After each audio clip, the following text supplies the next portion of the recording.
వీక్షకులారా, YouTube మామ హులికల్ తరపున హృదయపూర్వక వందనాలు.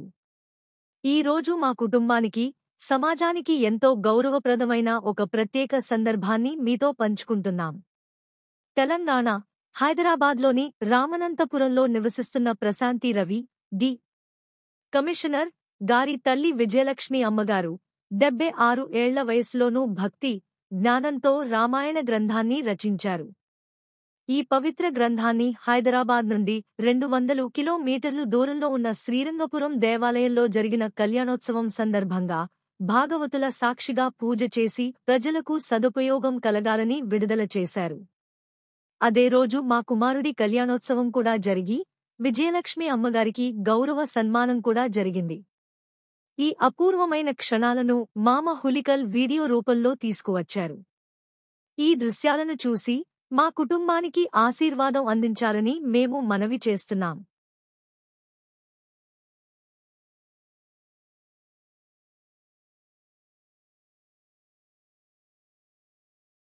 శ్రీరంగపురం గ్రామంలోనే జన్మించారు. వారి విద్యాభ్యాసం అంతా కూడా ఇక్కడే జరిగింది.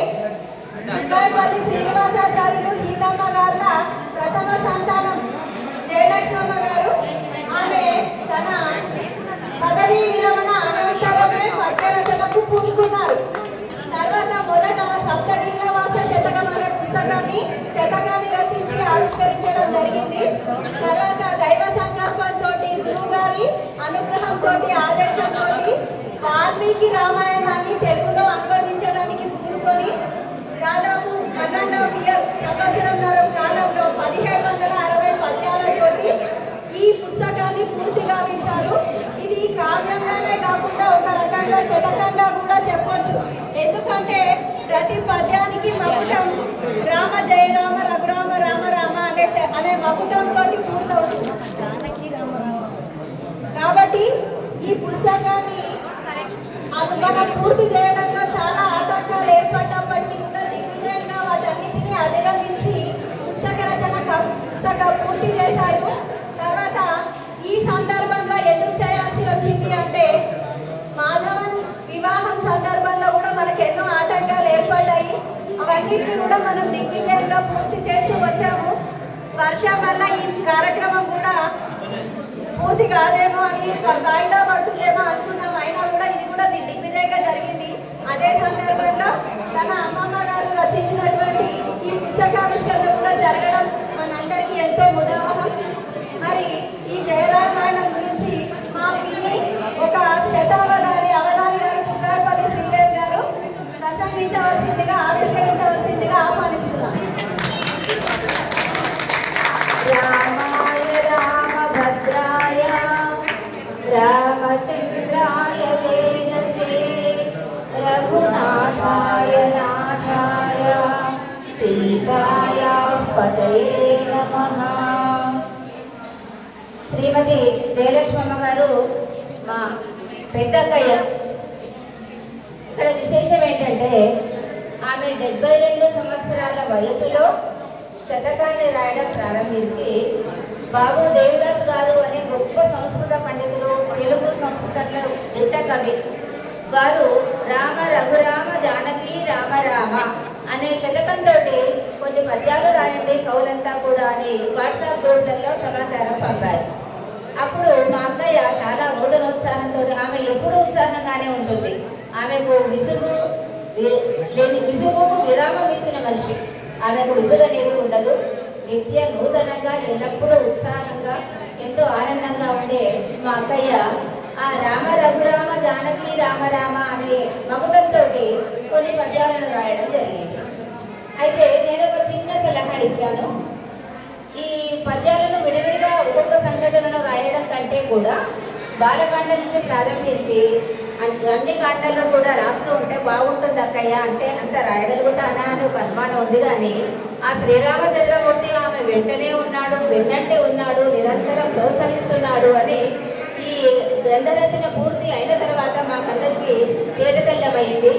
సామాన్యురాలు కాదు. ఆమెకు కొంచెము కంటి చూపుతో ఇబ్బంది ఉన్నా కూడా వాల్మీకి రామాయణాన్ని ప్రతి శ్లోకాన్ని కూడా తన ఫోన్లో మాత్రమే చదవగలదు. నేరుగా పుస్తకంలో చదవలేదు, కొంత కంటి చూపు సహకరించదు.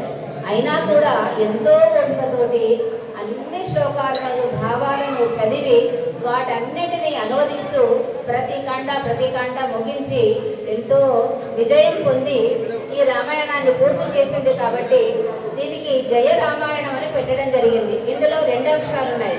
జయ రామాయణం అంటే జయలక్ష్మి గారి రామాయణం కాబట్టి జయరామాయణం అని, ఇంత పెద్ద వయసులో 73 సంవత్సరాల వయసులో రామాయణాన్ని రచించి విజయం పొందింది కాబట్టి జయరామాయణం అని 2 రకాలుగా అనుకోవచ్చు. ఇందులో మరొక ముఖ్యమైన విశేషం ఏమంటే మనందరికీ శతకాల పేర్లు తెలుసు. వేమన శతకము, భాస్కర శతకము, సుమతి శతకము ఇవన్నీ తెలుసు. అయితే శతకానికి ఒక లక్షణం ఉంటుంది. అదేంటి అంటే తప్పనిసరిగా మకుటం అనేది ఉండాలి. మకుటంతో ఉంటేనే అది శతకం అవుతుంది. ఇంత పెద్ద గ్రంథాన్ని, ఈ మహాకావ్యాన్ని ఏటగీతి పద్యాలలో భావాన్ని కుదించి ఆమె చక్కగా వర్ణించడమే కాకుండా ప్రతి పద్యంలో 4వ పాదం రామ రఘురామ జానకి రామ రామ అనే మకుటంతో అటు సుదీర్ఘమైన శతకంగాను ఇటు రామాయణ మహాకావ్యంగాను రూపుదిద్దిన ఈ మహామనీషి మనందరికీ చాలా ఆదర్శవంతురాలని నేను శిరస మనస విశ్వసిస్తున్నాను. ఎందుకు అంటే ఇంకా మామూలుగా ఒక 50-60 సంవత్సరాల వయసు వచ్చిందంటే ఇంక అందరూ కూడా ఏమనుకుంటారంటే ఇంకా అయిపోయిందిలే, మా బాధ్యతలు అయిపోయినాయి, ఇక నేను జీవితంలో చేయవలసింది ఏముంది అని అనుకుంటారు. కానీ నేను చెప్తున్నాను, అప్పుడే మనకు 2వ జన్మ, అప్పుడే మనం ఏమైనా చేయగలం. మన మనసులో ఉండే ఆకాంక్షలు కానీ, అభిరుచులు కానీ, కళలు కానీ, మరేది కానీ, సేవా కార్యక్రమాలు కానీ అన్నీ కూడా మనం ఆ 2వ జన్మలోనే మనం చేసుకోగలం. ముందు జన్మంతా విద్యాభ్యాసం, బాల్యం, ఉద్యోగం, వివాహం, సంతానం, వాళ్ళని తీర్చిదిద్దడం, వాళ్ళ వివాహాలు, దీంతో మొదటి భాగం పూర్తయిపోతుంది. అది పూర్తయిన ప్రతి ఒక్కరూ కూడా ఒక లక్ష్యాన్ని ఏర్పాటు చేసుకొని జీవితాన్ని ఒక గమ్యంలో నడుస్తూ వాళ్ళు తమ లక్ష్యాన్ని పూర్తి చేయడానికి నూతన సంకల్పాన్ని ప్రారంభించుకోవాలని నేను అనుకుంటున్నాను. ఈ విధంగా మా అక్కయ్య గారు ఈ శతకాన్ని రచించడము, ఈ శతకము మరి ఈ వివాహంలోగా ప్రింట్ చేయడం పూర్తవుతుందో లేదో అనుకుంటే మనవరాలు శ్రేష్ఠ, ఒకసారి లేవమ్మా, శ్రేష్ఠ ఆ ప్రింటింగ్ ప్రెస్ వాళ్ళతో మాట్లాడి సకాలంలో పూర్తయ్యేటట్టుగా కృషి చేసి తను చాలా చక్కగా అమ్మమ్మ గారి సేవ చేస్తున్నది.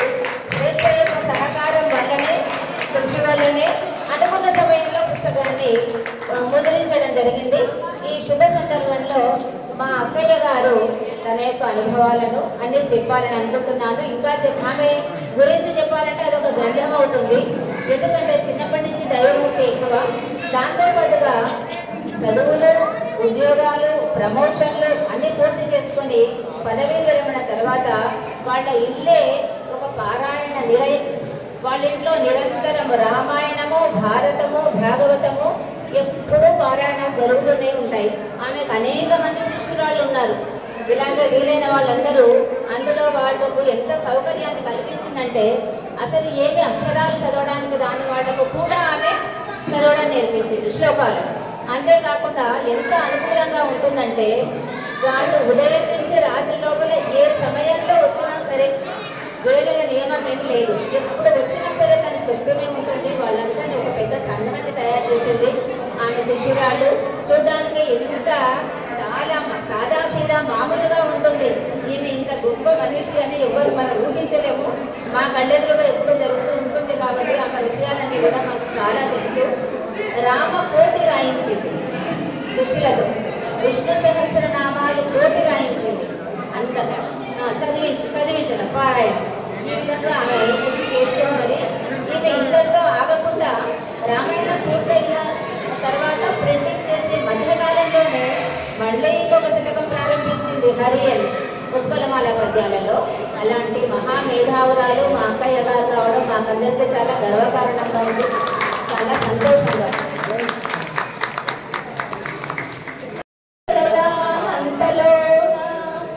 ధైర్యమును చిత్త శాంతించే దశరథుండు రామ రఘురామ జానకి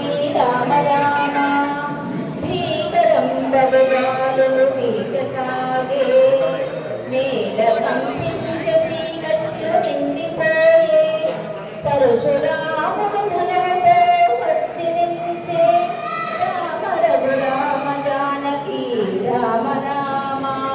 ఇలా సరళమైన భాష, దీర్ఘ సమాసాలు లేవు. ప్రాథమిక పాఠశాలలో చదివే విద్యార్థులకు కూడా అర్థమయ్యేంత సరళ శైలి. వాల్మీకి రామాయణాన్ని యథాతథంగా ఎక్కడా కథను మార్చకుండా, మళ్ళింపులు లేకుండా, తన స్వీయ అభిప్రాయాలను చొప్పించకుండా అనువాదం చేసింది. అందులో కూడా కొన్ని వర్ణనలు మాత్రం రామాయణంలో లేనివి తనకు శ్రీరాముడే నేరుగా తన మనసులో చేరి చెప్పించాడేమో అన్నట్టుగా కొన్ని ఉపమానాలు, వర్ణనలు చేయడం జరిగింది. చక్కని శైలి, సులభతరమైన శైలి, సరళ పదాలు, ఎవరైనా ఎప్పుడైనా మనస్ఫూర్తిగా చదువుకోగలిగే చక్కని సాహిత్యాన్ని అందించి ఇంతటి మహత్ కార్యానికి పొందుకున్న మా అక్కగారిని ఇప్పుడు నేను సన్మానిస్తాను.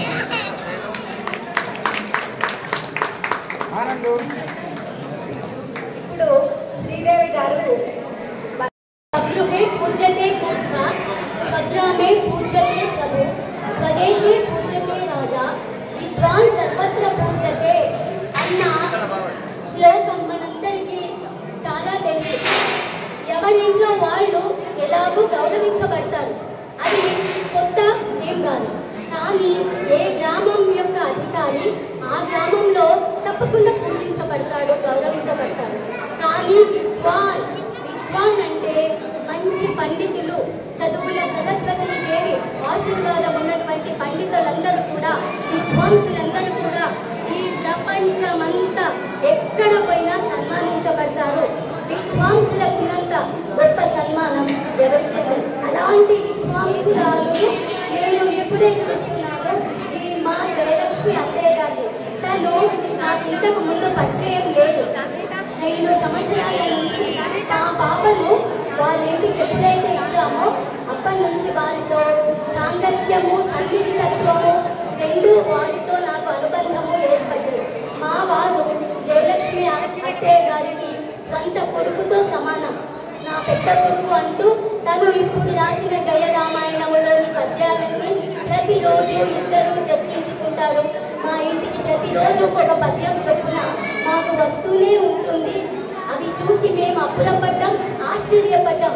ఏంటి ఇప్పుడు రిటైర్మెంట్ అయిన స్టేజీలో ఈ వయసులో 72-73 ఏళ్లకు మన శ్రీదేవి అత్తయ్య గారు చెప్పినట్టుగా అయిపోయింది అనే స్టేజీలో ఉంటాం.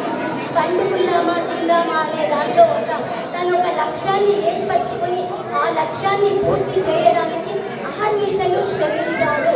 అంతేకాదు ఇక్కడ మనందరం గమనించాల్సింది ఏంటంటే, అందరిలాగా ఉండి తను రాశాను అంటే అది గొప్ప విషయమే కాదు. తను కంటి చూపు చాలా తక్కువగా ఉన్నప్పటికీ, మొబైల్లో కొంత మాత్రమే కనిపించినప్పటికీ దాన్ని తను ఆ చిన్న అవకాశమును కూడా వదులుకోకుండా భగవంతుని సేవ చేసినందుకు మనందరం నిజంగా ఆశ్చర్యపడుతున్నాం. మనందరికీ నిజంగా తను ఆదర్శ పాత్రురాలు అనుకోవచ్చు. ఇంకా రిటైర్మెంట్ అన్న అవకాశం ఉండే, అయ్యో అయిపోయింది పెద్దవాళ్ళమైన మా స్టేజీలో ఉండే వాళ్ళకు తనొక స్ఫూర్తిదాయకం అని నేను ఘంటాపథంగా సభాముఖంగా చెప్పగలుగుతున్నాను వారి గురించి.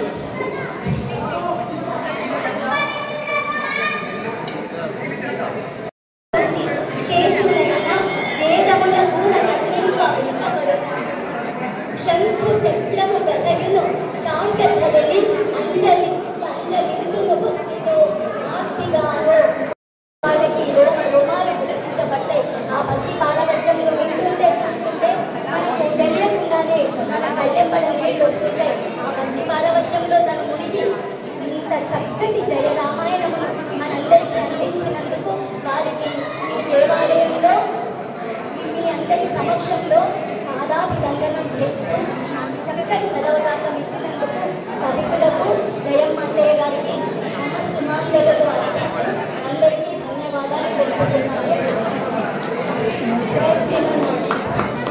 ఇప్పుడు కావ్య రచయిత్రి శ్రీమతి చిక్కాయపల్లి జయలక్ష్మమ్మ గారు తన యొక్క అనుభవాలను, రచనలో కలిగిన ఒడిదుడుకులను, అందులో పొందిన విజయాలను తెలుపుతారు.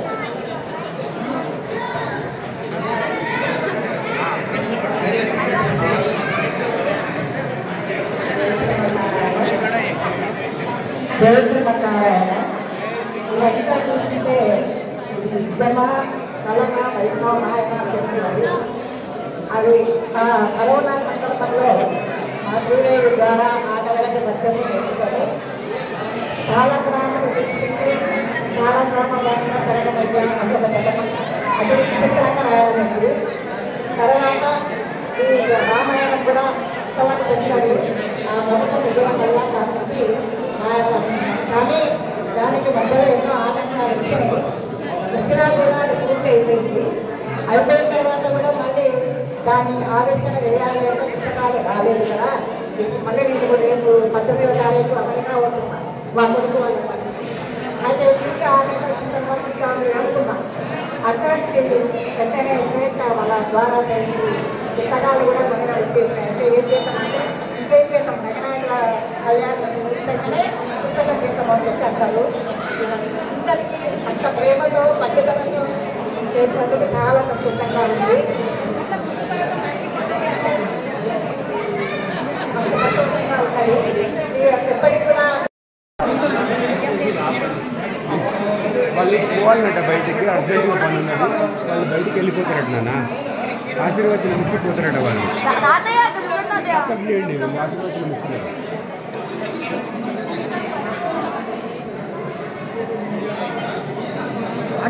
అయిపోయిందా? ఇక్కడ 1 నిమిషం ఇక్కడే నడే.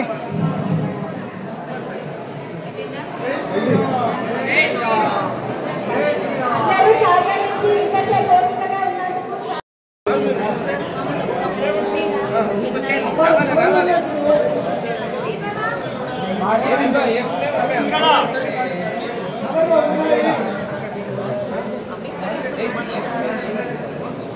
బాబా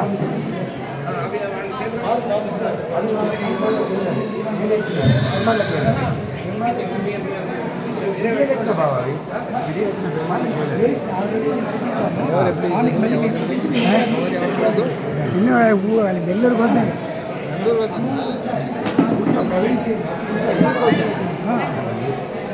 బెంగళూರು ಹೋದ್ಮೇಲೆ ಕವರ್ ಏನಿಲ್ಲ ಕವರ್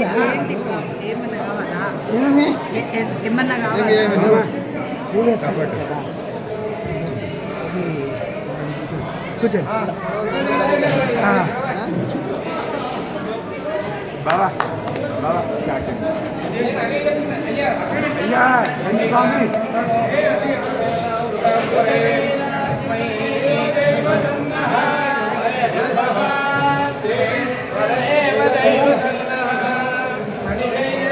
జతలు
ಹೈದರಾಬಾದ್ ತೆಲಂಗಾಣ ರಾಮನಂತಪುರಂನಲ್ಲಿ ವಾಸವಾಗಿರ್ತಕ್ಕಂತಹ ಡೆಪ್ಯೂಟಿ ಕಮಿಷನರ್ ರವಿ ಪ್ರಶಾಂತ್ ಅವರ ತಾಯಿಯವರು ಬರೆದಂತಹ ರಾಮಾಯಣ ದಿವಸ ಬಿಡುಗಡೆ ಮಾಡಿ ಅವರಿಗೆ ಸನ್ಮಾನ ಮಾಡಲಾಯಿತು. ಈ ವಿಡಿಯೋ ಚಿತ್ರೀಕರಣ ನಾವು ಹಾಕಿದ್ದೇವೆ. ನಿಮಗೆ ಇಷ್ಟವಾಗಿದ್ದರೆ ನೋಡಿ, ಲೈಕ್ ಮಾಡಿ, ಶೇರ್ ಮಾಡಿ, ಸಬ್ಸ್ಕ್ರೈಬ್ ಮಾಡಿ. ಅನಂತ ಧನ್ಯವಾದಗಳು.